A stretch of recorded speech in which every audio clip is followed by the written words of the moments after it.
नमस्कार दोस्तों, आप सबका स्वागत है हमारे यूट्यूब चैनल में। तो आइए आज की शुरुआत करते हैं अपने नए टॉपिक की। और यहाँ पे जो साइंस की सीरीज़ चल रही है उसी से ही आपका यहाँ पर चल रहा है अभी। ठीक, ये सीरीज़ आपके टोटल 300 क्वेश्चन तक जाएगी।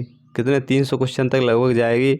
और अभी तो इसकी शुरुआत ही हुई है, तो बने रहिएगा हमारे चैनल पर। और अगर अभी तक आपने चैनल सब्सक्राइब नहीं किया है तो प्लीज़ आप चैनल को सब्सक्राइब कर दें और बेल आइकन को दबा दें और ज़्यादा से ज़्यादा लोगों को शेयर कर दें, जिससे आने वाले एग्ज़ाम में आपको हेल्प होगी। ठीक है, तो चलिए दोस्तों, आज के मोटिवेशनल कोट की तरफ चलते हैं। आज का मोटिवेशनल कोट क्या है? देखिए, आज का मोटिवेशनल कोट भी बहुत अच्छा है और कुछ आपको नया सिखाएगा।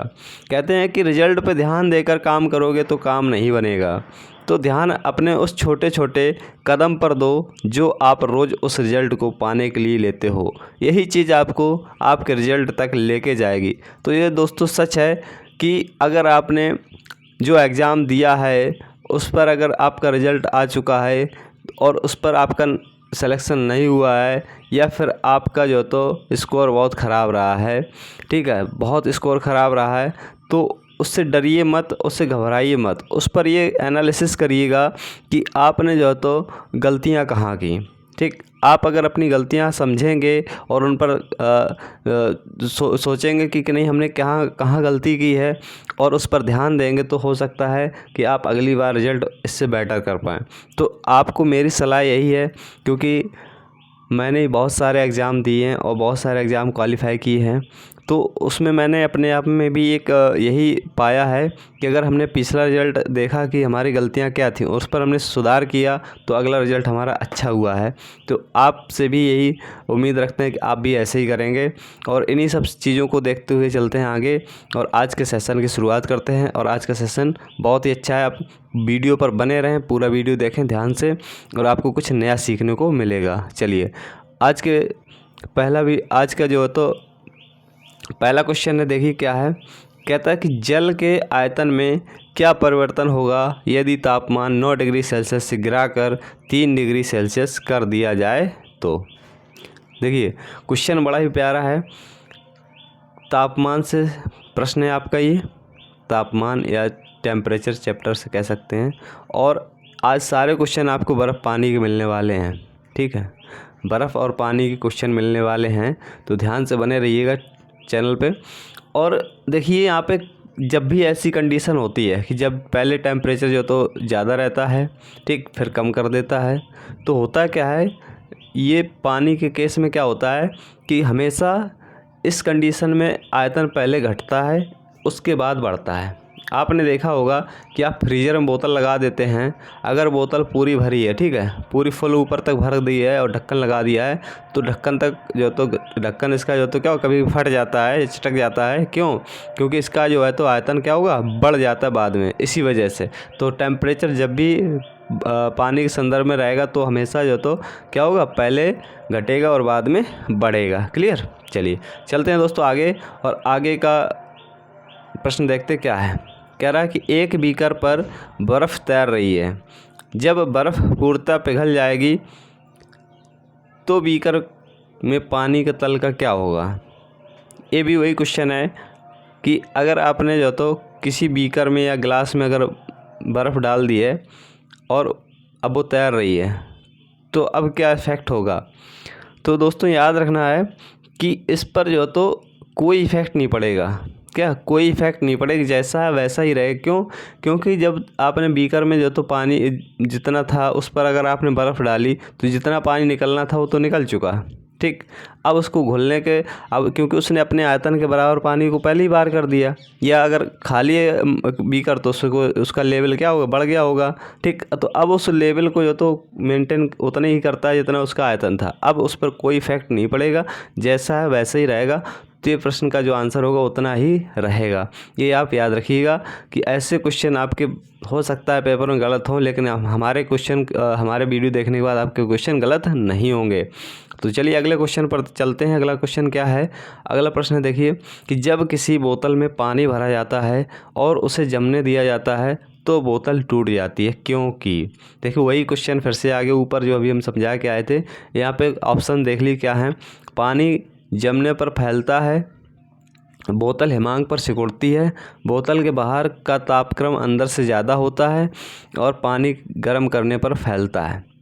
यहाँ पे 4 ऑप्शन आपके पास हैं। तो देखिए यहाँ पे क्या होता है कि पानी गर्म होने पर फैलता नहीं, जमने पर क्या होता है, फैलता है।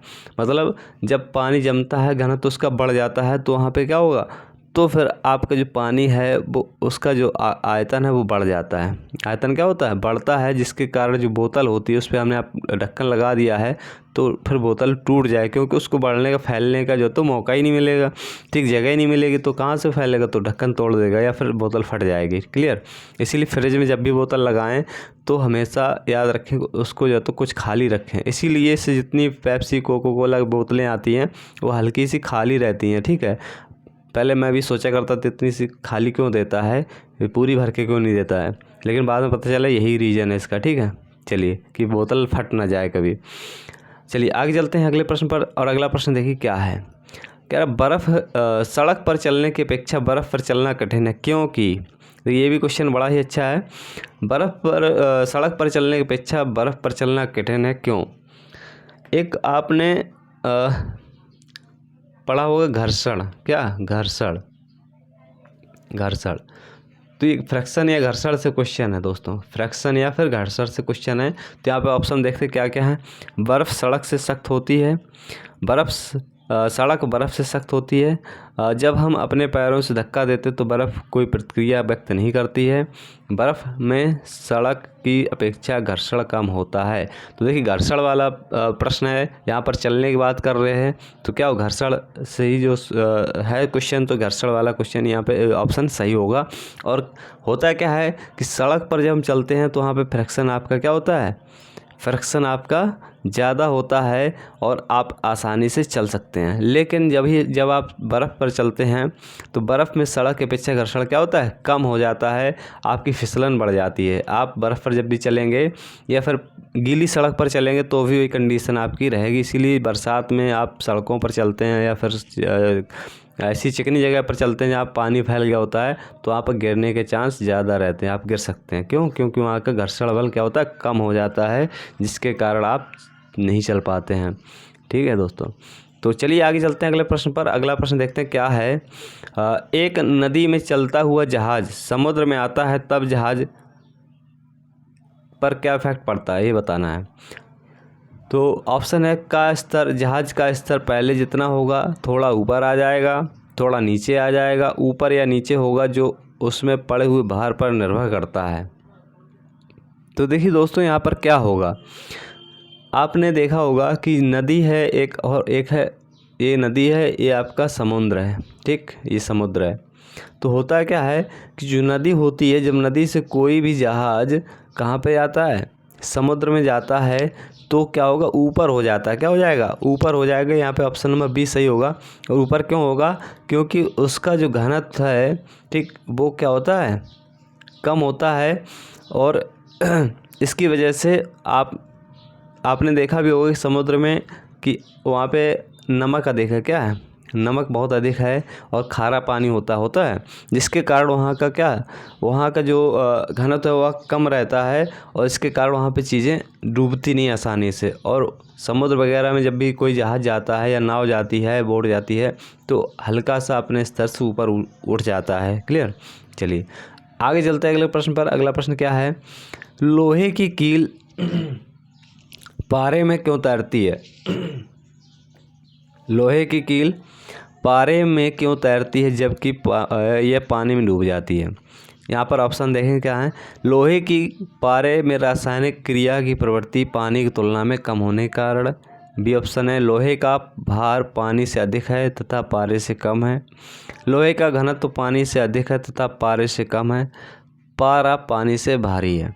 ये 4 ऑप्शन है, आपको सही आंसर करना है। तो देखिए होता क्या है कि यहाँ पर जो घनत्व है, क्या घनत्व वो मैटर करेगा। क्या मैटर करेगा, घनत्व। अब घनत्व क्या होता है कि एक डिब्बे में जो तो बहुत सारी चीज़ें रखी हैं, ये इस तरीके से रखी हैं। अब अगर तुम इसमें कोई चीज़ डालना चाहो तो उसके लिए अंदर पहुंचाने के लिए उसमें मेहनत करनी पड़ेगी। और एक डिब्बे में यहाँ पे 1 2 3 चीज़ें रखी, अब इस पर कुछ भी चीज़ डालोगे तो आराम से चली जाएगी। तो यही होता है कि जब यहाँ पे बहुत सारे भीड़ हो, ठीक, वहाँ पे कोई चीज़ को एडजस्ट करना जो तो मुश्किल होता है, लेकिन अगर वहाँ पे एक दो लोग हों तो क्या आराम से तो तीसरा भी जा सकता है। तो वही होता है कि यहाँ पर लोहे की कील पारे में क्यों तैरती है जबकि पानी में डूब जाती है। तो क्या होता है कि लोहे का घनत्व तो पानी से अधिक है तथा पारे से कम है। क्या है, लोहे का घनत्व जो होता है पानी से अधिक होता है तथा पारे से कम होता है। इस कारण से लोहे की कील जो है तो पारे में क्यों मतलब तैरती है और जबकि पानी में डूब जाती है। क्लियर। चले आगे चलते हैं। अगला क्वेश्चन है कि पानी का घनत्व तो अधिकतम होता है। तो देखिए घनत्व यानी कि जो पानी का घनत्व है वो अधिकतम कब होता है। तो क्वेश्चन आप नोट करके छाप लिख लें और ये आपका पेपर में 100% छपेगा। क्या पेपर में क्वेश्चन आपका 100% ये छपेगा। और इस क्वेश्चन का जो ऑप्शन है सुन लो, 100 डिग्री सेल्सियस पर, 4 डिग्री सेल्सियस पर, 0 डिग्री सेल्सियस पर, -4 डिग्री सेल्सियस पर। तो आप आंसर करें, इसका आंसर क्या हो जाएगा। इसका जो आंसर होगा 4 डिग्री सेल्सियस। अभी हमने ऊपर बताया कि जब भी पानी का जो घनत्व होता है वो अधिकतम होता है 4 डिग्री सेल्सियस पर, क्योंकि इसके बाद फिर पानी जमना स्टार्ट हो जाता है। 4 डिग्री सेल्सियस पर पानी जमना स्टार्ट हो जाता है। इसका घनत्व जो मैक्सिमम जो घनत्व होता है वो आपका 4 डिग्री सेल्सियस पर होता है। क्लियर। 0 डिग्री सेल्सियस पर फिर जमना स्टार्ट हो जाता है। चलिए आगे चलते हैं। अगला प्रश्न देखते हैं क्या है। यहाँ पर थोड़ी सी अगर बात करें हम कि 100 डिग्री सेल्सियस पर क्या होता है। 100 डिग्री सेल्सियस पर पानी का उबलना स्टार्ट हो जाता है और 4 डिग्री सेल्सियस पर जमना जो तो स्टार्ट, घनत्व अधिक हो जाता है बल्कि 0 पर जमना स्टार्ट हो जाता है। क्लियर। चलो अगले सवाल पे चलते हैं। वस्तु की मात्रा बदलने पर अपवर्तित रहेगा। वस्तु की मात्रा बदलने पर अपवर्तित रहेगा। क्या अपवर्तित रहेगा यहाँ पे, आयतन, भार, द्रव्यमान या घनत्व। तो देखिए कि जब भी आपसे पूछे कि वस्तु की मात्रा बदलने पर अपवर्तित रहेगा, मतलब ऐसा क्वेश्चन जो तो जब देगा तो वहाँ पे घनत्व जरूर आपका ऑप्शन मिलेगा। क्या घनत्व मिलेगा। इसमें होता है क्या है कि वस्तु की जब मात्रा बदल देते हैं, मतलब कि क्वांटिटी जब बदल देते हैं, तो देखो आयतन तो अगर मान लो ये गिलास है, यहाँ पर अगर यहाँ तक पानी भरा है, ठीक, अब इसका अगर हम 1 गिलास पानी से कम कर देंगे या फिर और भी कम कर देंगे तो इसके में क्या इफ़ेक्ट पड़ जाएगा। भार में भी इफ़ेक्ट पड़ जाए, क्योंकि अगर एक बाल्टी पानी का वजन अगर 10 किलोग्राम है, ठीक, तो उससे 1-2 गिलास पानी निकाल लो तो उतना ही कम हो जाएगा, द्रव्यमान भी वही कम हो जाएगा, लेकिन जो घनत्व होगा उस पर जो तो कमी नहीं होगी। ठीक, तो वस्तु की मात्रा बदलने पर अपवर्तित रहेगा। तो क्या आपकी जो डेंसिटी है, घनत्व है, वो आपका चेंज नहीं होगा। ठीक है दोस्तों, चलिए आगे चलते हैं। अगला प्रश्न देखते हैं। अगला प्रश्न क्या है कि समुद्र में प्लवन करते आइसबर्ग का कितना भाग समुद्र की सतह से ऊपर रहता है।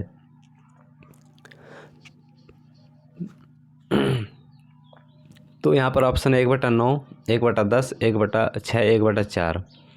तो 1/10 भाग जो तो हमेशा जो तो कहाँ रहता है, 1/10 भाग समुद्र में प्लवन करते हैं आइसबर्ग कितना भाग समुद्र की सतह पर ऊपर रहता है। तो 1/10 भाग ऊपर रहता है, यानी कि 1/1 भाग ऊपर रहेगा इसका और 9 भाग जो तो नीचे रहेगा। टोटल आपका 10 भाग में से यही रहता है। ठीक है, तो इसका 1/10 भाग आपका बाहर रहता है, बाकी आपका अंदर रहता है, याद रखना। ठीक है, चलिए अगले चलते हैं अगले सवाल पर। अगला सवाल क्या है कि बर्फ़ के 2 टुकड़ों को आपस में दबाने पर टुकड़े आपस में चिपक जाते हैं, क्यों। देखो गर्मी आ गई है, आराम से आप बर्फ़ में प्रैक्टिकल कर सकते हैं। ठीक है, होता क्या है कि जब ऑप्शन यहाँ पे सुन लें कि दाब अधिक होने से बर्फ़ का गलनांक घट जाता है, दाब अधिक होने से बर्फ़ का गलनांक बढ़ जाता है, दाब अधिक होने से बर्फ़ का गलनांक पहले घटता है और फिर बढ़ता है, दाब व गलनांक में कोई संबंध नहीं है। तो देखिए इसका आंसर, सही आंसर क्या होगा, पहला ऑप्शन यहाँ पर सही होगा कि दाब अधिक होने से बर्फ़ का गलनांक घट जाता है। गलनांक होता क्या है और क्वथनांक या हिमांक क्या होता है समझ लो। गलनांक माने होता है कि पिघलना, क्या होगा, पिघलना। अब होता क्या है कि जब हम बर्फ़ पे दाब प्रेशर लगाते हैं, 2 बर्फ़ हैं, ठीक है, या फिर एक गिलास है, उस पर जो तो हमने बर्फ़ डाल दी, फिर इसके बाद और बर्फ़ डाल दी। जो बर्फ़ वाला होता है ना, वो क्या करता है, एक जो तो कोन टाइप का लिए रहता है, उस पर जो तो बर्फ़ घिस के डाल देता है, उसके बाद उसको दबा देता है ज़ोर से, उसके बाद डंडी लगा के आपको दे देता है, आइस गोला बना के दे देता है। क्यों, और अब वो जबकि वो बर्फ़ तो घिसी हुई होती है, मतलब कि अलग अलग रहती है, लेकिन उसके बाद जैसे उससे वो निकालता है तो क्या हो जाता है,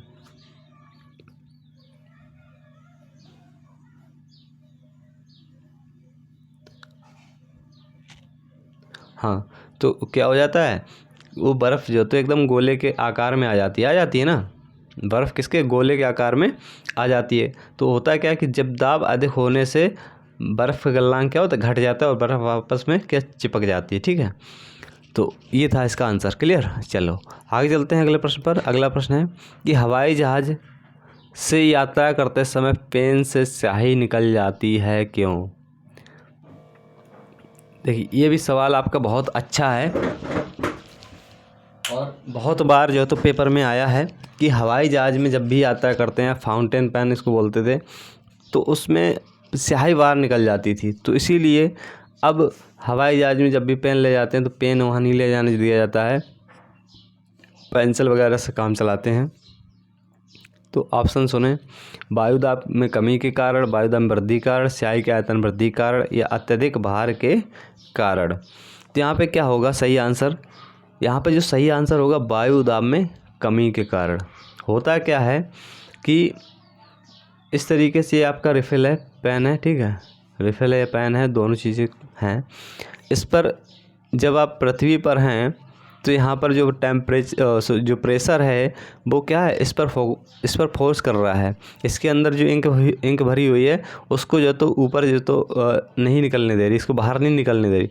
लेकिन जैसे ही हम इस पे हवाई जहाज़ पे यात्रा करने के लिए ऊपर जो तो क्षोभमंडल से बाहर आते हैं, ठीक है, तो यहाँ पे क्या होता है, प्रेशर जो है तो कम हो जाता है। जो वायु दाब है वो एटमॉस्फेयर प्रेशर है वो आपका कम हो जाता है और इसके जो अंदर जो इंक है वो बाहर आना स्टार्ट हो जाती है। अभी यहाँ पे क्या हो रहा है, नीचे यहाँ पे क्या हो रहा है, यहाँ पे जो तो प्रेशर यहाँ से भी आ रहा है, यहाँ से भी आ रहा है, तो ये नहीं निकल पा रही है, ठीक, और यहाँ से भी प्रेशर लग रहा है। लेकिन जैसे ही ये ऊपर जो है तो हवाई जहाज़ में जैसे उड़ना स्टार्ट करते हैं, ठीक है, तो ये फिर इसका जो प्रेशर होता है वो कम हो जाता है, हट जाता है और इंक इससे बाहर निकल आती है। ठीक, इसी वजह से उसको जो है तो हमें हवाई जहाज़ में नहीं ले जाने दिया जाता है इस पेन को। ठीक है दोस्तों, तो चलिए आगे चलते हैं, अगला प्रश्न देखते हैं। अगला प्रश्न क्या है,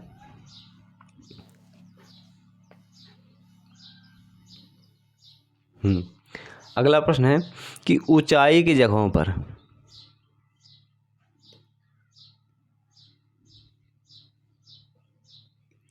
क्या है कि ऊंचाई की जगहों पर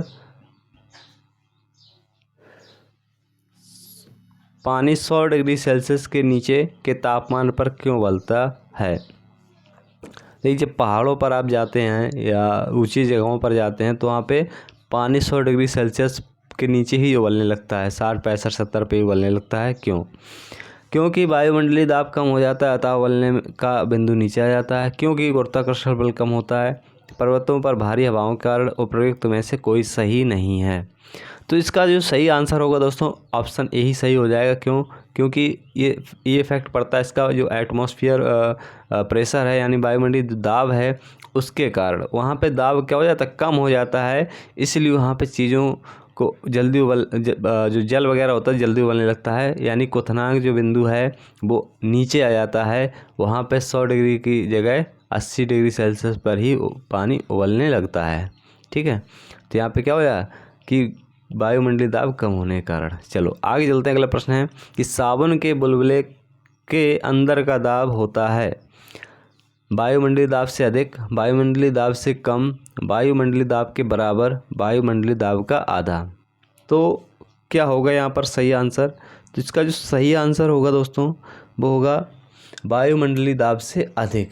जो साबुन के जो बुलबुले होते हैं, ठीक है, जब आप कपड़े धुलते हैं या फिर शैम्पू वगैरह जो बुलबुले बन जाते हैं, साबुन के बुलबुले बन जाते हैं, तो उन बुलबुलों के अंदर का जो दाब होता है वो वायुमंडलीय दाब से अधिक होता है। उसको जैसे ही टच करेंगे तो क्या होगा, अपने आप वो फूट जाता है। ठीक है, हाँ, छोटे बच्चे जो तो ये सब करते रहते हैं ना, बुलबुले वगैरह बनाते रहते हैं, आपने बनाए होंगे बचपन में, तो वो यही होता है। अगला देखिए, वायु दाब मापी की रीडिंग में अचानक गिरावट किस बात का संकेत है? कि मौसम स्थिर तथा शांत होगा, वर्षा युक्त होगा, ठंडा होगा, तूफानी होगा। तो देखिए वायु दाब मापी या जो बैरोमीटर होता है, ठीक है, उसकी जो रीडिंग होती है तो याद रखना इस तरीके से आपका जो तो बैरोमीटर है इसकी जो रीडिंग है, ठीक, इस तरीके से अगर आपका यहाँ पे जो है अभी मौसम बहुत अच्छा है, ठीक। अगर एकदम से जो तो नीचे आ जाएगा, एकदम से नीचे आ जाएगा तो तूफ़ान आने का संकेत होता है। किसका? तूफ़ान आने का संकेत होगा। और यहाँ पे अचानक गिरावट बता रहा ना, तो अचानक गिरावट ऑप्शन में है, तो यहाँ पे सही आंसर क्या होगा इसका? तूफ़ानी ही होगा। और अगर इसके अलावा अगर क्वेश्चन ये पूछे कि मौसम जो बैरोमीटर है उसका पाठ्यांक धीरे धीरे ऊपर उठ रहा है, धीरे धीरे ऊपर उठ रहा है, तो क्या होगा? मौसम साफ़ होने वाला है। क्या? मौसम साफ़ होने वाला है, उसका संकेत ये होता है। ठीक है दोस्तों, तो चलिए आगे चलते हैं। इसका सही आंसर होगा तूफ़ान ही होगा। प्रेशर कुकर में खाना जल्दी पकता है क्यों? बहुत बार क्वेश्चन आया है कि प्रेशर पर खाना जल्दी पकने लगता है क्यों? अधिक दाब पर पानी कम तापक्रम पर उबलने लगता है, अधिक दाब पर पानी अधिक तापक्रम पर उबलने लगता है, पानी 100 डिग्री सेल्सियस पर ही उबलने लगता है, लेकिन अधिक दाब पर ऊष्मा की मात्रा अधिक होती है, कुकर के अंदर संवहन धाराएं उत्पन्न हो जाती हैं। ये 4 ऑप्शन थे आपके, तो बताइए सही क्या होगा? तो इसका जो सही आंसर हो जाएगा दोस्तों वो होगा ऑप्शन बी, अधिक दाब पर पानी अधिक तापक्रम पर उबलने लगता है।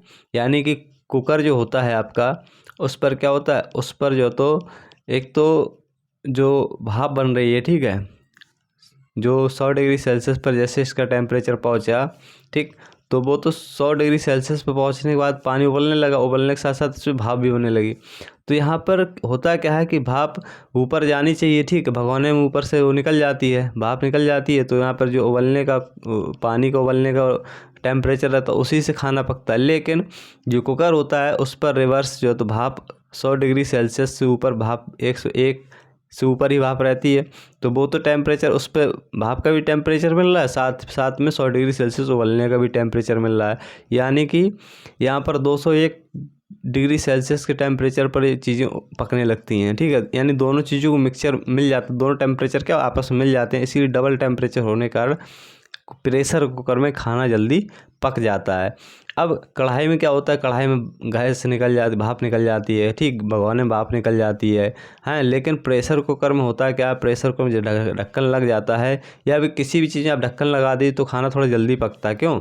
क्योंकि जैसे ही ये भाप ऊपर गई तो यहाँ निकलने की जगह नहीं, तो वापस आ जाती है, वापस आएगी तो ये भी पकाने का ही काम करेगी, ठीक है।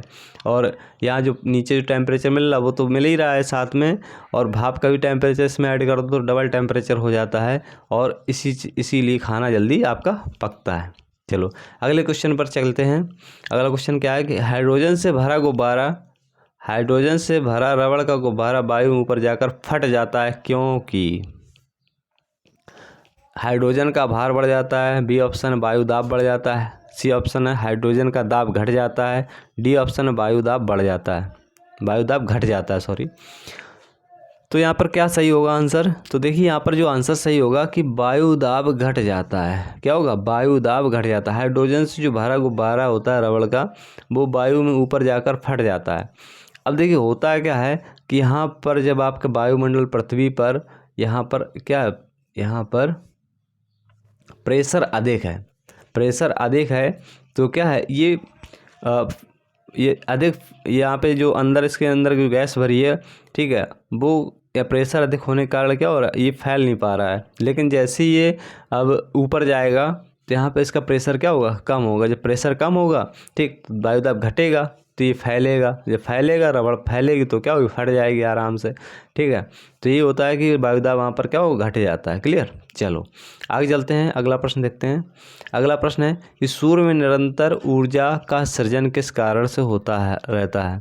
जो ऊर्जा होती है ना उसमें जो तो क्यों बनती रहती है? सूर्य की ऊर्जा जो कभी ख़त्म नहीं हो सकती है, ये क्यों होता है ऐसा? नाभिकीय संलयन, नाभिकीय विखंडन, रेडियो सक्रियता या कृत्रिम रेडियो सक्रियता?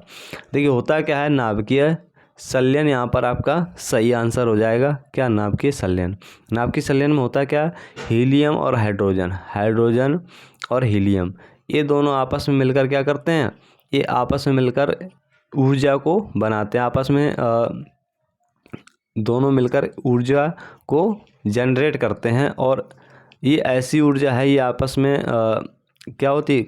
जुड़ जुड़ के आपस में एक दूसरे से जुड़ जुड़ के क्या होती बनाती रहती है, और ये आपस में कभी ख़त्म नहीं होगी, ठीक है। और नाभिकीय विखंडन क्या होता है?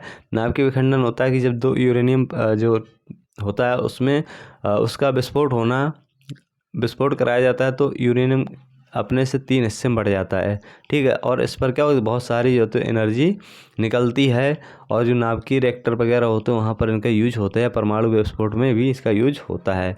यहाँ पर इसी सिद्धांत पर आपका जो हाइड्रोजन बम है, वो हाइड्रोजन जो बम होता है वो नाभिकीय संलयन सिद्धांत पर कार्य करता है। लेकिन यहाँ पर अगर परमाणु बम की बात करें तो परमाणु बम आपका नाभिकीय विखंडन के सिद्धांत पर कार्य करता है। तो दोनों अलग अलग हैं। अभी आपसे कभी पूछे कि हाइड्रोजन बम किस पर कार्य करता है, नाभिकीय संलयन, और नाभिकीय संलयन में ऊर्जा कभी भी ख़त्म नहीं होती है, इस पर ऊर्जा बढ़ती है। जबकि हाइड्रोजन जो नाभिकीय विखंडन होता है इस पर ऊर्जा क्या होती है, इस पर ऊर्जा तो निकलती है लेकिन धीरे धीरे क्या होता है, कम, इसकी ऊर्जा कम होती चली जाती है। और ये कभी ना ख़त्म होने वाली ऊर्जा है, ये ख़त्म हो जाती है नाभिकीय विखंडन में, ठीक। और अगर पूछे सबसे खतरनाक क्या है, कौन सा बम होगा, तो हाइड्रोजन बम सबसे खतरनाक होगा, ठीक है दोस्तों। चलिए आगे चलते हैं अगले प्रश्न पर। चाबी भरी गाड़ी में कौन सी ऊर्जा होती है? चाबी भरी गाड़ी में कौन सी ऊर्जा होती है? देखिए यहाँ पे अब एनर्जी से सवाल आ गए हैं। तो जब हम किसी गाड़ी में, खिलौने वाली गाड़ी में जब हम चाबी भर देते हैं ऐट कैसे, ठीक, तो होता क्या है, ये लोहा होता है, ठीक। और इस पर हम क्या कर रहे हैं, हाथ से इसमें जो तो चाबी आड़ रहे हैं और भर रहे हैं इसको।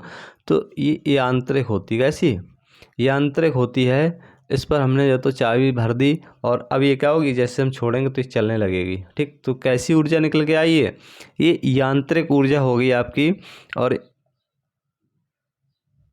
सॉरी यांत्रिक ऊर्जा के रूप में स्टोर होगी। लेकिन ये होता क्या है कि ये यांत्रिक चीज़ें, मतलब कि मैकेनिकल चीज़ें हैं। सॉरी, यहाँ पे हम यहाँ पे जो ऑप्शन सी है ये यांत्रिक ऊर्जा नहीं होगा, यांत्रिक चीज़ है ये, क्या मतलब ये मैकेनिकल चीज़ है, इसके बारे में हम कह गए, ठीक। लेकिन यहाँ पे जो ऊर्जा जो स्टोर हो रही है वो किसके रूप में हो रही है, स्टोर हो रही है, स्थितिज ऊर्जा के रूप में हो रही है क्या, मैकेनिकल है लेकिन हो किसके रूप में रही, स्थितिज ऊर्जा, यानी कि इसको हम स्टोर कर पा रहे हैं, ठीक। स्टोर करेंगे तो फिर ये क्या चलेगी, ठीक। अब जैसे धनुष बाण होता है, ठीक, ये धनुष है, तो इस पर हमने जब इसमें धनुष तान दिया तो क्या होगा, इस पर जो तो स्थितिज ऊर्जा तो संचित होगी, ठीक है। इसी तरीके से आपका जो धनुष हो जाए, चाबी भरी चाबी से खिलौना हो गया आपका, ये सब क्या है, स्थितिज ऊर्जा के जो तो उदाहरण होते, गुलेल हो गया आपका, ये सब स्थितिज ऊर्जा के उदाहरण हैं, ठीक। यहाँ पे हमने जो यांत्रिक ऊर्जा बताए वो भाई मैकेनिकल चीज़ को हम बता गए, ठीक है, उस पर फोकस ना करिए। यहाँ पे जो सही आंसर होगा स्थितिज ऊर्जा ही होगा, ठीक है। चलिए आगे चलते हैं दोस्तों अगले प्रश्न पर। जब हम रबड़ के गद्दे वाले सीट पर बैठते हैं, गद्दे पर लेटते हैं तो उसका आकार परिवर्तित हो जाता है, ऐसे पदार्थ में क्या पाया जाता है? देखिए सवाल अच्छा है, कह रहा है कि जब हम रबड़ वाले गद्दे पर बैठते हैं, सीट पर, जब आप जैसे डनलप का गद्दा हो गया या फिर आपका जो तो सीट होगी अच्छी खासी गुलगुली वाली, ठीक, तो उस पर जब बैठते हैं तो आराम से तो नीचे खिसक जाता है, ठीक है, नीचे दब जाता है। तो उसमें कौन सी एनर्जी रहती है ये बताया, पूछा गया है। गतिज ऊर्जा, स्थितिज ऊर्जा, संचित ऊर्जा, विखंडन ऊर्जा, कौन सी ऊर्जा होती है?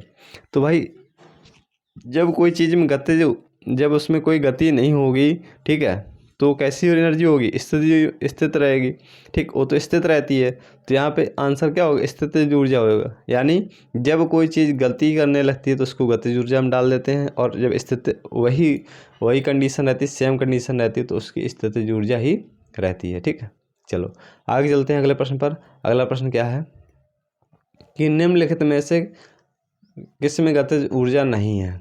निम्नलिखित में से किस में गतिज ऊर्जा नहीं है? चली हुई गोली, बहता हुआ पानी, चलता हुआ हथौड़ा, खींचा हुआ धनुष। यहाँ पे 4 ऑप्शन है आपके पास, आपको बताना है कौन सा यहाँ पर सही होगा। तो देखिए अभी हम उदाहरण पढ़ के आए कि खींचा हुआ धनुष होता है, इस पर कौन सी ऊर्जा होती है, इस पर स्थितिज ऊर्जा होती है, ठीक। इस पर कौन सी एनर्जी रहती है, स्थितिज एनर्जी रहती है, ठीक। और चली हुई गोली चली तो गति कर रही है तो गतिज ऊर्जा होगी, बहता हुआ पानी गति कर रहा है, गतिज ऊर्जा, चलता हुआ हथौड़ा, भाई हथौड़ा चल के आ रहा तो क्या होगा, तो उस पर गति है तो गतिज ऊर्जा ही होगी, ठीक। तो गतिज ऊर्जा काइनेटिक एनर्जी, ठीक। चलो आगे चलते हैं। अगला क्वेश्चन है कि जब एक चल वस्तु की गति दोगुनी हो जाती है तो उसकी गतिज ऊर्जा होगी। जब एक चल वस्तु की गति दोगुनी हो जाती है तो उसकी गतिज ऊर्जा में क्या इफेक्ट होगा। यानी कि अगर कोई वस्तु अगर चल रही है, उसकी अगर गति दोगुनी हो जाए तो उस पर क्या इफेक्ट पड़ेगा। दोगुनी हो जाती है, चौगुनी हो जाती है, समान रहती है, तीन गुणी बढ़ जाती है।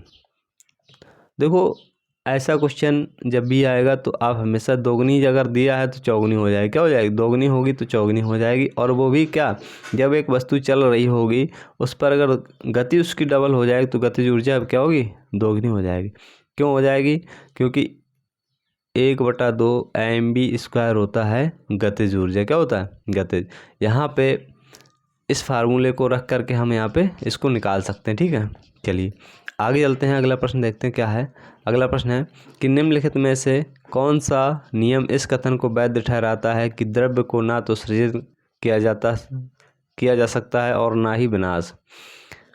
जो द्रव्य है उसको ना तो बनाया सकता और ना ही ख़त्म किया जा सकता है। ये कौन सा जो तो नियम कहता है। तो ऐसा भाई जो नियम है वो आपने पढ़ा होगा कि ऊर्जा संरक्षण का जो नियम होता है वो कहता है कि हम एनर्जी को या किसी भी पदार्थ को ना तो बना सकते हैं ना तो ही नष्ट कर सकते हैं। यानी कि जो ऊर्जा होती है, ठीक, उसको हम ख़त्म नहीं कर सकते और ना ही बना सकते, उसको सिर्फ परिवर्तित कर सकते हैं। ठीक है, तो ये ऊर्जा संरक्षण का नियम कहता है। तो दोस्तों आप उम्मीद यही करते हैं कि आपने जो तो इसको अच्छे से समझा होगा इस चैप्टर को, और सभी सवाल जो है तो यहाँ पर उदाहरण से ही संबंधित थे और आपको ये पसंद आए होंगे। और अगर कहीं कोई डाउट रहता है तो आप कमेंट बॉक्स में कमेंट करके पूछ लीजिएगा हमसे। ठीक है, और आगे इसी टॉपिक से जो भी सवाल बचे, टोटल यहाँ पे 300 सवाल हम करवाने वाले हैं फिजिक्स के। ठीक, और वो भी हर एक सवाल किसी न किसी एग्ज़ाम में आया हुआ है। आप कोई भी सवाल उठा के देखेंगे यहाँ पे सभी के सभी वहाँ पे लिखा हुआ है कि आपका ये सवाल किस सन में कब आया हुआ है। ठीक है, तो यहाँ पे कोई भी सवाल फर्जी नहीं है। आप सारे सवालों को अच्छे से अध्ययन करिएगा, अच्छे से पढ़िएगा और आपके एग्ज़ाम में सवाल 100% आपको कहीं ना कहीं मिलेंगे। ठीक है दोस्तों, तो इसी उम्मीद के साथ कि आपको समझ में आया होगा। अगर कोई समस्या है तो आप कमेंट बॉक्स में लिख दीजिएगा। ठीक है, तो हम उसका सॉल्यूशन करेंगे। और अगर आपने अभी तक चैनल को सब्सक्राइब नहीं किया तो सब्सक्राइब कर दें। जय हिंद।